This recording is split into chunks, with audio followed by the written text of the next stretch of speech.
Eu quero agradecer a Deus por nossas vidas e desejar a você a paz, a alegria, a prosperidade, a saúde da parte do Pai, do Filho e do Espírito Santo. Amém? Vamos iniciar agora o capítulo 12 da Carta aos Hebreus e degustar mais um pouquinho dessa palavra de vida e louvar a Deus pela oportunidade que temos de continuarmos. E minha palavra hoje para você é perseverança. Não desanime não, continue lendo e busque isso para a sua vida. Quiete seu coração e vamos juntos na leitura. Pegue a sua Bíblia e vamos lá. Estou com a Bíblia atualizada e nós já estamos quase acabando Hebreus e quase terminando o Novo Testamento todinho em ordem cronológica. Então continue firme conosco. Diz o texto assim, o autor: portanto, também nós... Aí quando ele se refere a nós, ele se refere a eles do tempo presente, para quem ele escreveu, os primeiros discípulos de Jesus, a igreja chamada primitiva, ali nascendo, crescendo. Também nós, visto que temos a rodear-nos tão grande nuvem de testemunhas, então ele fala dessa nuvem que ele citou no capítulo 11, aqueles heróis da fé, observando. A ideia aqui é como se eles estivessem numa arena, e eles estivessem sendo assistidos. Então, por favor, não decepcionem. É isso que ele está dizendo. A rodear-nos tão grande nuvem de testemunhas. Aí ele fala, desembaraçando-nos de todo o peso e do pecado que tenazmente nos assedia, corramos com perseverança a carreira que nos está proposta, olhando firmemente para o autor e consumador da fé, Jesus, o qual, em troca da alegria que lhe estava proposta, suportou a cruz, não fazendo caso da ignomínia, e está sentado à destra do trono de Deus. Amados, nós temos uma meta, amados. Nós temos uma meta. A meta nossa é chegar lá. Então nós temos uma carreira, nós estamos numa luta, não dá para você desanimar. Não dá para você olhar para trás, você tem que chegar até o fim. Então essa é a sua meta. Chegar do outro lado é alcançar aquilo que você recebeu como herança, como profecia, como promessa de Deus. Só que nós temos uma inspiração, a nossa inspiração para vencer, para continuarmos firmes, é olharmos para esses heróis da fé, muitos anônimos, simples, humildes, mas que venceram, chegaram lá. Então, eu tenho essa inspiração e ele vai falar que eu também tenho obstáculos. E o obstáculo é o pecado que em nós habita, eu estou no corpo. Então o pecado tenazmente nos assedia, fazendo-nos de vez em quando olhar sempre para a carne, para este mundo e esquecer do nosso alvo maior. Esses obstáculos, está dizendo assim, desembaraçando-nos de todo o peso que tenazmente nos assedia. Então tem obstáculos na carreira nossa. E para mim chegar do outro lado, quanto mais leve e solto eu estiver, melhor. O desembaraçar do peso é você tirar de cima de você esses pecados que vão acumulando, essas coisinhas que vão aninhando dentro de você, aquele que acha, não tem importância, não, tem coisas que tem importância e vai acumulando e você tem que desembaraçar.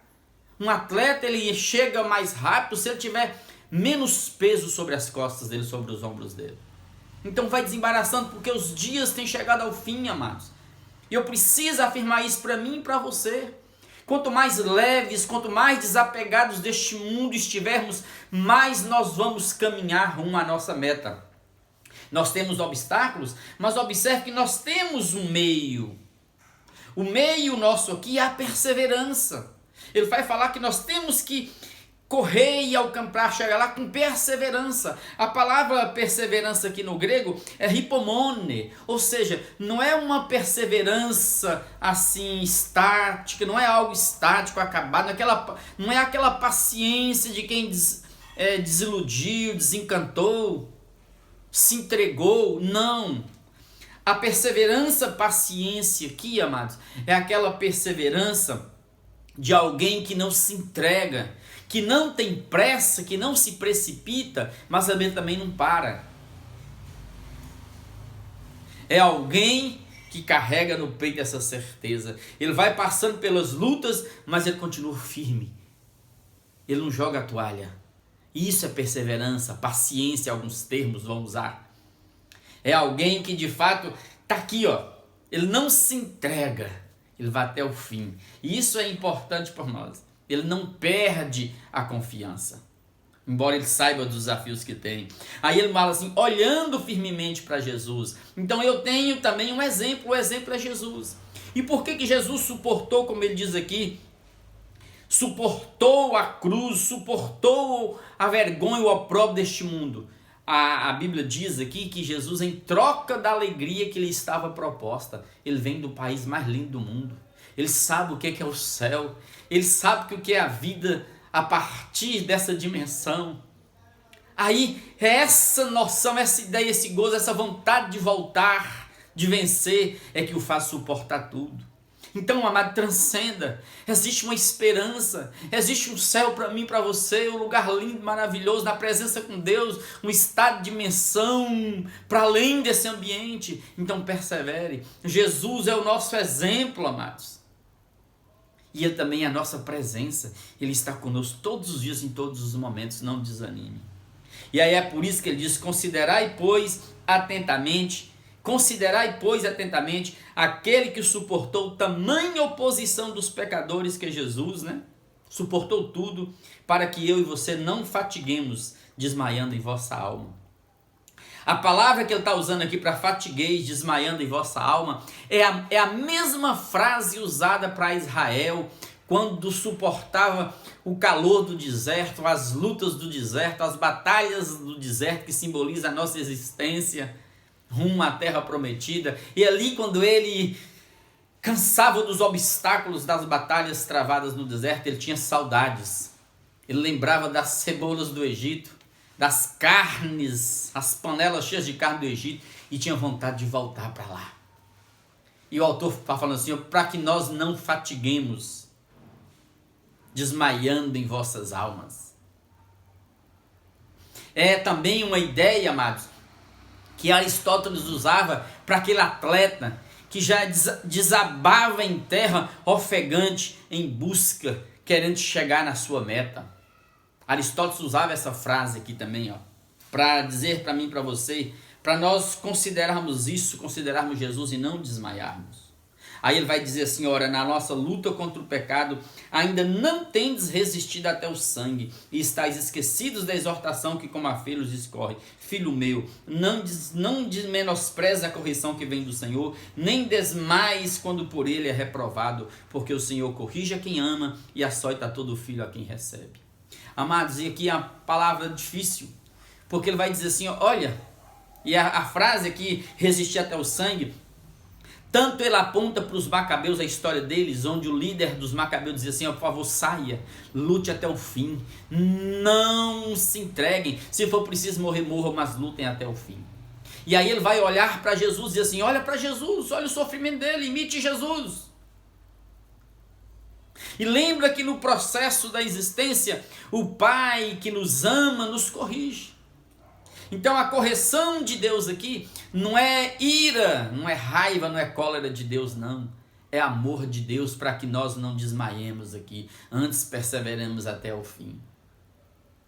Nós não somos bastardos, nós somos filhos. Deus corrige em quem ama. Verso 7, é para a disciplina que perseverais. Deus vos trata como filho. Pois que filho há que o pai não corrige? Verso 8, mas se estáis sem correção, de que todos têm se tornado participantes, logo sois bastardos e não filhos. Além disso, aqui na terra tínhamos os nossos pais segundo a carne, que nos corrigiam e os respeitávamos. Não havemos de estar em muito maior submissão ao Pai espiritual, e então nós viveremos? Pois eles, nossos pais aqui na terra, né? Trazendo à memória a ideia do pai romano, que tinha pátrio poder sobre os filhos, ou seja, o filho que nunca ficava adulto, ele estava sempre debaixo do pátrio poder, e esse pai que exercia sobre o filho, ele tinha autoridade sobre o filho até de rechaçar o filho, de negar ou não, até de condená-lo à morte. Só após Augusto a opinião pública foi mudando isso. Mas quantas vezes na história os pais fizeram isso com os filhos? Ele está trazendo isso à memória. Pois se os pais nos corrigiam por pouco tempo, segundo melhor lhes parecia, Deus, porém, nos disciplina para aproveitamento, a fim de sermos participantes da sua santidade, para que nós não nos entreguemos a nós mesmos e não desmaiemos nessa terra. toda disciplina, presta atenção, verso 11, com efeito, no momento, naquele instante que você está sendo disciplinado, não parece ser motivo de alegria, de fato, mas de tristeza.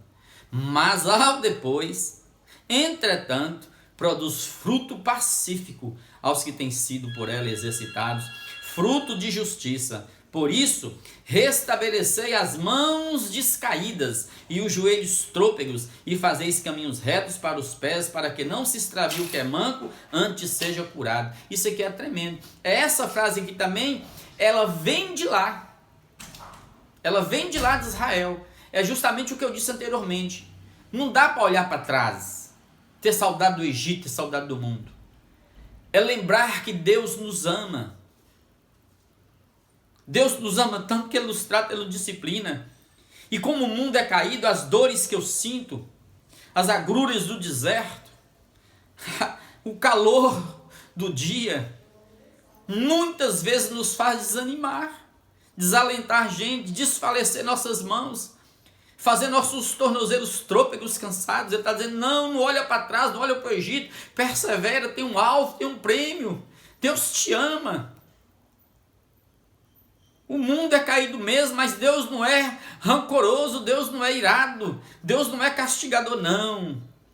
É justamente isso que nós temos que trazer à memória. O Pai é o Pai de amor. Então eu olho para as minhas lutas e entendo-as como forma de crescimento, de progresso, porque eu sei que o Pai não está derramando fogo do céu sobre mim. Antes, pelo contrário, o homem vive na terra as consequências do seu pecado, as colheitas daquilo que ele planta. A terra é caída. Deus é sempre propício a nós. Então, mesmo no momento de dor que você estiver passando, por favor, não desespere. Ainda que você não entenda e não saiba o que está acontecendo como Jó, apenas entregue a Deus e constitua Deus como seu advogado para defender a sua causa. E aguarde um tempo que tudo vai passar. Mas não desanime. Não desanime, por favor. Olha o verso 14, ele diz, segui a paz com todos e a santificação, sem a qual ninguém verá o Senhor. Segui a paz aqui carrega essa ideia de estar em paz com Deus, entendendo o amor do Pai, de Deus que nos corrige, que nos disciplina para crescimento nosso, para que nós cheguemos lá, para que nós não desmaiemos no caminho. Mas carrega também aquela paz que nós devemos ter uns com os outros, seguir a paz com todos. Evita guerra, evita contenda, evita perder relacionamentos, só vai roubando o seu ser, só vai te diminuindo, só vai te fazendo cada vez mais insensível. E busca a santidade. Hagiasmos deriva de hagios, ser separado para Deus, é ter sede de Deus. Porque sem isso ninguém vai ver Deus não, ninguém chega do lado de lá não. Atentando diligentemente, porque ninguém seja faltoso, separando-se da graça de Deus. Separar da graça de Deus, que não é perder salvação não. Ele só está mostrando que no chão da terra tem pessoas que preferem em certos momentos se entregar a si mesmos, aos prazeres deste mundo, e deixe de estar na graça, na presença de Deus. É algo mais simples. O que o autor está dizendo aqui é mais simples. Tanto que ele vai citar assim, ó, separando-se da graça de Deus, nem haja raiz de amargura que brotando vos perturbe e por meio dela muitos sejam contaminados. Aí ele vai trazer um texto lá de Deuteronômio 29, verso 18, e esse texto eu gostaria de ler com você. Eu vou ler esse texto com vocês, olha para cá. Para que entre vós, Israel, comunidade, povo de Deus, não haja homem nem mulher, nem família, nem tribo, cujo coração hoje se desvie do Senhor nosso Deus e vá servir a outros deuses nessas nações, para que não haja entre vós raiz que produza erva venenosa e amarga, ninguém que ouvindo as palavras desta maldição se abençoe no seu íntimo, dizendo, terei paz, ainda que ande na perversidade do meu coração, para acrescentar à sede a bebedice. A amargura que está citando é dali. Que não haja ninguém que corra atrás de si mesmo, dos ídolos deste mundo, que motive outros a fazer e que crie esse estado de morte, essa doença mortífera que vai contaminando um, vai contaminando o outro. É essa raiz de amargura que tem matado vidas, tem matado famílias, tem matado comunidades, tem matado empresas. Porque onde tem alguém assim, com esse coração cheio de amargor para a vida, mal-humorado, sem resolução nenhuma, virou pasta, entregue-se a si mesmo, que contamina um aqui, contamina o filho aqui, contamina o irmão aqui, ele vai disseminando a morte. Larga a amargura. A alma precisa de alegria. Não se entregue aos ídolos deste mundo e não incite outros a fazer. Não pense que seguindo o seu estado de coração perverso, amargo, você vai chegar lá, que não vai. Por favor, lembre essa palavra. E se você tem sido objeto de carregar raiz, deixar que essa amargura enraize-se e vá contaminando tudo, ele está pedindo assim, ó, por favor, corte o mal pela raiz, estanque isso. Não deixe isso crescer e procrastinar, não. Por favor, acabe com isso logo. Corte isso de uma vez por todas. Nem haja algum impuro ou profano. Impuro é aquele aqui, a palavra impuros aqui, bebelos no grego, é aquela pessoa que só vê o corpo. Ele não consegue enxergar nada do invisível de Deus, daquilo que é para além do outro mundo. Ele só enxerga aqui seus prazeres, o mundo, as paixões deste mundo. Ele só satisfaz a si mesmo. É alguém que profana, que despreza o sagrado, que despreza Deus, que não tem nenhuma consciência para com Deus. Esse é o impuro profano. Aí ele vai dar o exemplo. Como foi Esaú, que era irmão gêmeo de Jacó, o qual Esaú, por um repasto, diz o texto, vendeu o seu direito de primogenitura, pois sabeis também que posteriormente, querendo herdar a bênção, foi rejeitado, pois não achou lugar de arrependimento, embora com lágrimas o tivesse buscado.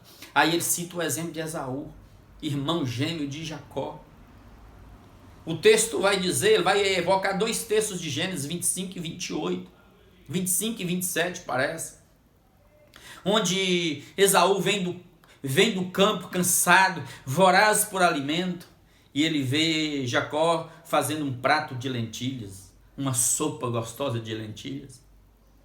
E ele pega aquilo que ele tinha de mais sagrado, ele era o primogênito, ele tinha o direito de primogenitura, de herdar as bênçãos do pai, segundo as tradições judaicas. Em função do aqui e do agora, ele vende o seu direito de primogenitura por um pasto, por um prato de comidas. Ou seja, na lenda judaica, nas tradições rabínicas, Esaú era o homem do corpo, das emoções da carne. Ele só pensava neste mundo. E diz a lenda deles que quando os dois estavam crescendo juntos, Jacó disse para Esaú: olha, moço, tem dois tipos de mundos. Um que é esse aqui nosso, que o homem casa, cresce, come, bebe, dorme, tem filhos, faz isso, faz aquilo, acumula. E tem um mundo, o outro mundo. Qual que você quer escolher? Que Esaú prefere esse. E é tão certo isso que ele vai fazer questão de mostrar que Esaú, mesmo quando ele cai em si, que ele percebe que ele vendeu o direito de primogenitura e ele chora amargamente, o texto diz que não houve lugar de arrependimento, a palavra que é metanoia, não houve mudança de mente. Não é porque Deus falou assim, de uma vez por todas você não tem mais perdão, não é isso não tem a ver com Deus, tem a ver com Esaú mesmo. Que mesmo experimentando vender o seu direito de primogenitura e sentindo o peso que era isso, ele não mudou de mente. Ele continuou com a mente só neste mundo. Só enxergou aqui o agora. E eu estou te convidando nesse instante para que nós não desmaiemos nesse instante. Você só volta atrás se você quiser. Por favor, mantenha sua consciência em Deus e não se entregue a este mundo de morte. Os dias na terra vão ficar cada vez mais intensos, mais duros, mais cruéis. Os humanos estão ficando cada vez mais desalmados. Mas, por favor, mantenha sua consciência em Deus. E se você carrega na sua família, na sua vida, gente que você percebe que a amargura criou raiz e está destruindo, por favor, peça perdão a Deus agora e retome sua vida na presença do Senhor. E vamos orar de todo o nosso coração, por favor, em nome de Jesus. Feche os seus olhos e agradeça a Deus por esse tempo que estamos lendo a palavra nesse instante. Pai, obrigado pela graça de estarmos aqui. Ó Deus, são tantos ensinamentos, são tantos aprendizados, tantas aplicações. E que o Senhor nesse instante aplique essa palavra em mim, na vida dos teus filhos que estão agora orando conosco, conforme tu quiseres. Porque os dons são teus, é o Senhor quem distribui. Que o teu Espírito nos visite, reavivando em nós a palavra, para que ninguém, Pai, ó Deus, se entregue aos caprichos da alma, aos desejos do corpo que quer ficar neste mundo. Antes nós, com a consciência, com a mente transformada, renovada, arrependida, ó Deus, enxergue o além, a promessa do Senhor, os céus do Senhor, e que nós não desmaiemos, Pai, prostrados no caminho. Não, Pai, que nós continuemos olhando firmes para Jesus, que em troca do céu de onde Ele veio, Ele suportou a cruz, as agrúrias da cruz, suportou, ó Deus, a vergonha, a zombaria dos pecadores deste mundo e venceu. Ó Deus, obrigado, Pai, faz-nos cada vez mais vencedores. Ó Deus, não nos deixe olharmos para trás e ter saudades do mundo, não. Ajuda-nos a permanecermos em santidade diante de Ti, em paz uns com os outros, e guarda as nossas vidas, nossas casas agora. Tira todos os ranços, as raízes de ódios, de amarguras, de vinganças que têm disseminado e destruindo, Pai, comunidades, casas, vidas, Pai. Quebra, Pai, ó Deus, que nesse instante sejam cortadas essas raízes de amargura, que tronos de Satanás, grilhões do inimigo sejam destruídas agora, que trevas acumuladas no coração, nessa alma, Pai, amarga, seja destruída, que a alegria brote dentro de cada um, e que cada alma agora, Pai, submissa ao Espírito, seja levantada para continuar e perseverar até o fim. Faz-nos cada dia mais vencedores, mais cheios de Ti, e não nos deixe sucumbir-nos à tirania deste mundo, Pai, aos caprichos deste mundo, aos prazeres de morte deste mundo. Ó Deus, de homens que têm ficado insensíveis, desalmados, entregues simplesmente aos prazeres imediatos do aqui e do agora. Ajuda-nos a enxergarmos, Pai, que existe uma vida para além da sepultura. Abençoe-me e abençoe essa casa, essa vida que nos escuta. Perdoe esse, Pai, que se sente indigno nesse instante, e restaura-o para a vida, e traz-o de volta ao caminho da vida, ao caminho da graça, ao caminho do Evangelho, a Jesus, o caminho que nos leva para o céu. É assim que eu oro e abençoo os teus filhos, e te peço nesse instante que o Senhor envie anjos e destrua, Pai, todas as obras malignas, todos os oportunismos que o diabo tem lançado nessas famílias, trazendo divisão, ódios, mágoas, ressentimentos, amarguras, que sejam quebrados esses oportunismos demoníacos, em nome de Jesus. Em nome de Jesus. É assim que nós agradecemos pelas bênçãos recebidas. Amém, amém e amém.